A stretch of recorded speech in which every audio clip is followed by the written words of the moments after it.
আসসালামু আলাইকুম বন্ধুরা, আশা করি সবাই ভালো আছেন। তো আজ আপনাদের মাঝে নিয়ে এসেছি কোরিয়ান ভাষা শিক্ষা। কোরিয়ান ভাষা শিক্ষার পর্ব 41-এ। তো চলুন দেখে আসি পর্ব 41-এ কোরিয়ান ভাষা শিক্ষা। আজ আপনাদেরকে দেখাবো কোরিয়ান ভাষার পোস্ট অফিস সংক্রান্ত কিছু গুরুত্বপূর্ণ শব্দ ভান্ডার, যেমন ডাকঘর, উসেগুক, উসেগুক বা উচ্ছেগুক। উসেগুক বা উচ্ছেগুক মানে ডাকঘর। চিঠি, ফিয়নজি, ফিয়নজি, ফিয়নজি মানে চিঠি। খাম, বংথু, বংথু, বংথু মানে খাম।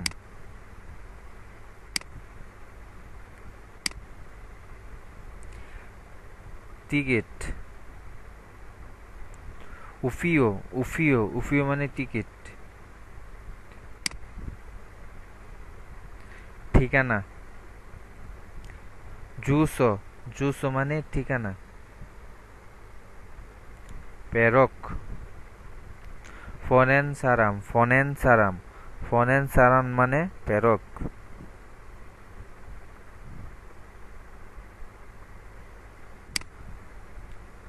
প্রাপক, ফাদন, ফাদন, ফাদন মানে প্রাপক। পোস্টকার্ড, ইয়পস, ইয়পস মানে পোস্টকার্ড।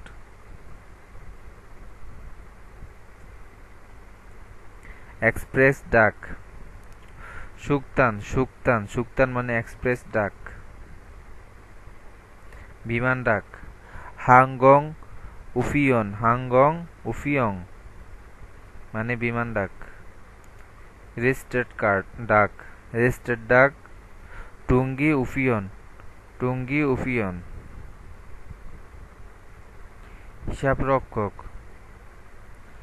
খিয়ংরি, খিয়ংরি, খিয়ংরি বা থামদাংজা, থামদাংজা। ইএস, ইএমএস, ইএমএস মানে ইএমএসই। পার্সেল, শুভু, শুভু মানে পার্সেল। তো বন্ধুরা, আমার ভিডিও যদি ভালো লাগে থাকে অবশ্যই সাবস্ক্রাইব করবেন।